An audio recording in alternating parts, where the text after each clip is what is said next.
Ayo belajar sambil bermain, supaya kita tambah pintar dan disayang Allah serta Rasulullah. Bismillahirrahmanirrahim.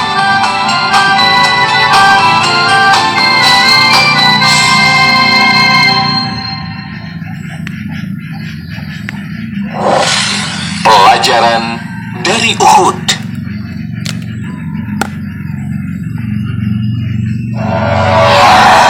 Di lereng Gunung Uhud, pasukan Muslim hanya tersisa 700 orang. Segera bersiap. Di antara mereka ada Rafi' bin Khadij dan Samrah bin Jundab, pemuda 15 tahun yang sebelumnya sudah diminta pulang ke Madinah karena masih terlalu belia. Rafi' sangat ahli memanah, kata salah seorang sahabat. Tak mau kalah, Samrah berkata kepada Rasulullah SAW, "Aku lebih kuat dari Rafi' karena pernah mengalahkannya." Kamu perlu tahu, sebelum berangkat ke Uhud, ada sekelompok orang Yahudi yang ingin bergabung dengan pasukan Muslim. Mereka masih terikat dengan perjanjian Madinah. Akan tetapi, Rasulullah SAW berkata, "Kita tidak akan meminta bantuan kaum musyrik untuk memerangi kaum musyrik lain." Rasulullah SAW akhirnya mengizinkan Rafi' dan Samrah ikut berperang. Hebat ya, meski masih muda, mereka membuktikan cinta mereka kepada Allah Subhanahu wa Ta'ala dan Rasul-Nya.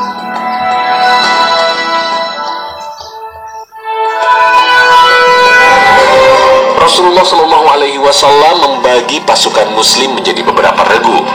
Regu-regu pemanah ulung berjumlah 50 sahabat yang dipimpin oleh Abdullah bin Jubair. Mereka ditempatkan di atas bukit. "Tetaplah di posisi kalian dan jagalah sisi belakang kami. Jika kalian melihat kami menang, jangan sekali-kali turun dan mengikuti kami. Jika kalian melihat kami kalah dan syahid, jangan membantu kami." Sebuah pesan jelas dan tegas disampaikan Rasulullah SAW kepada pasukan pemanah. Sebelum perang berkobar, Rasulullah SAW menggenggam sebilah pedang.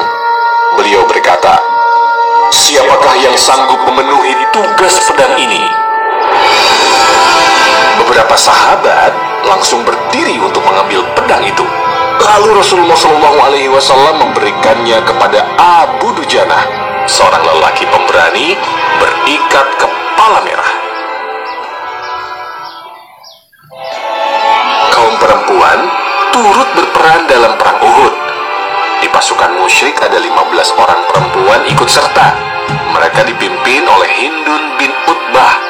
Di pasukan Muslim, Ummu Imarah adalah salah satu yang ikut berperang dengan gagah berani.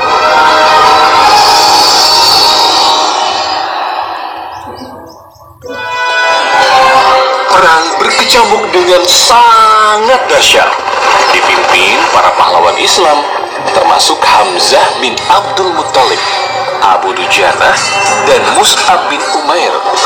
Kaum Muslim mampu memporak-porandakan musuh.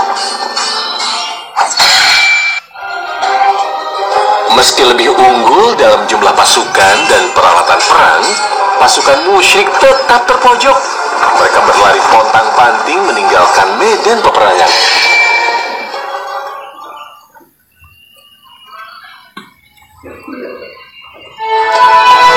Mengetahui perang seakan sudah berakhir dan pasukan Muslim menang, sebagian besar pasukan pemanah turun dari bukit.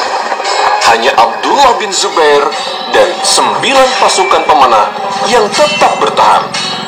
"Aku tidak akan melanggar perintah Rasulullah SAW," kata Abdullah bin Zubair. Melihat regu pemanah turun, Khalid bin Walid, komandan pasukan musyrik, melihat peluang untuk kembali menyerang pasukan Muslim dari belakang. Serangan tak terduga itu memporak-porandakan pasukan Muslim. Posisi Rasulullah Shallallahu Alaihi Wasallam pun terancam. Bahkan hingga tersiar berita bahwa Rasulullah Shallallahu Alaihi Wasallam sudah syahid akibat serangan pasukan musyrik. Di manakah Rasulullah? Rasulullah Shallallahu Alaihi Wasallam ada bersama para sahabat yang melindunginya.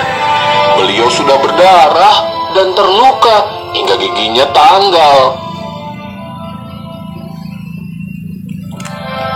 Luar biasa pemandangan di sekitar Rasulullah Shallallahu Alaihi Wasallam.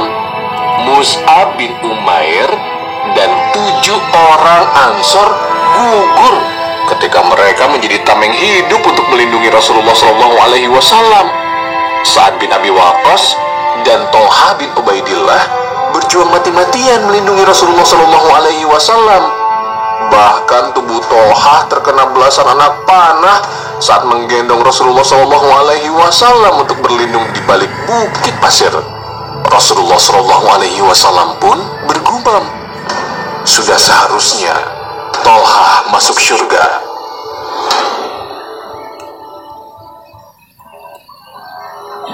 Peperangan pun berakhir.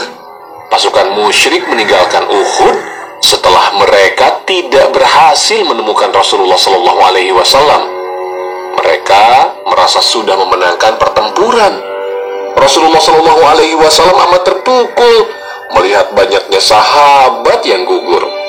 Mus'ab bin Umair, Hamzah bin Abdul Muthalib termasuk diantaranya. Hamzah syahid di tangan budak bernama Wahsy atas perintah tuannya Jubair bin Mut'im. Wahsy dijanjikan imbalan akan dimerdekakan. Dia juga diiming-imingi hadiah dari Hindun bin Utbah, istri Abu Sufyan, sang panglima pasukan musyrik.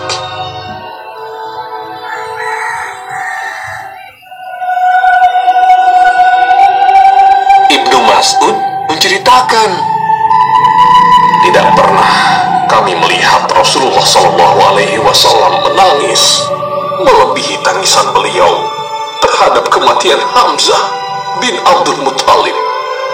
Beliau menghadapkannya ke kiblat, kemudian beliau berdiri di depan jenazahnya dan menangis terisak.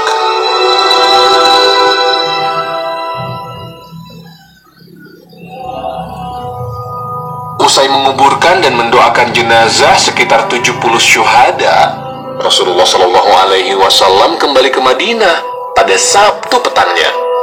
Esoknya, Ahad pagi, usai sholat subuh, Rasulullah Shallallahu Alaihi Wasallam bersiap kembali mengejar pasukan musyrik.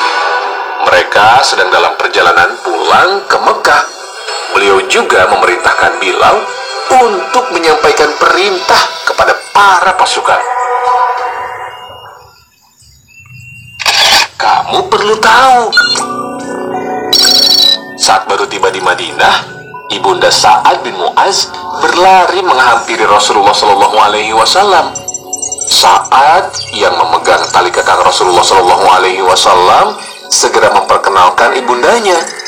Rasulullah Shallallahu Alaihi Wasallam kemudian mengabarkan kematian Amr bin Mu'az, saudara laki-laki Sa'ad. Apa jawaban Ibunda Sa'ad?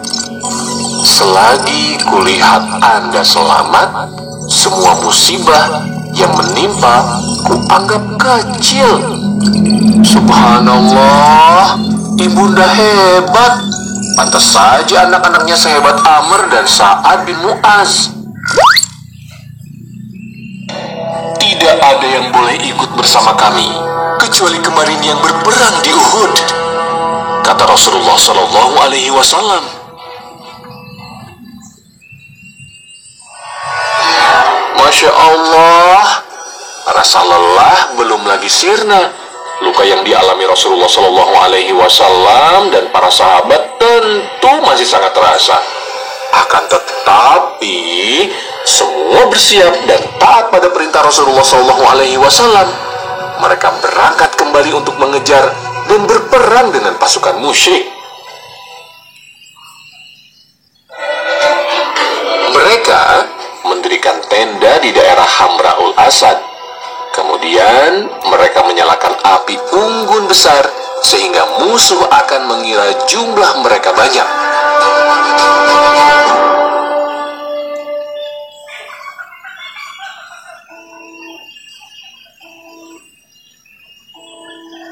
Seseorang bernama Ma'bad al-Khuzai melewati daerah tempat pasukan muslim bermalam. Dia segera melaporkannya kepada Abu Sufyan, panglima pasukan musyrik. Allah Subhanahu wa Ta'ala menyusupkan rasa takut kepada Abu Sufyan. Dia dan pasukannya segera pergi agar tidak dapat dikejar oleh pasukan muslim. Rasulullah Shallallahu Alaihi Wasallam dan seluruh pasukan akhirnya kembali ke Madinah. Begitulah cara Allah Subhanahu wa Ta'ala menjaga harga diri kaum muslim. Pasukan musyrik begitu gentar, pasukan muslim tetap terhormat karena tidak menyerah.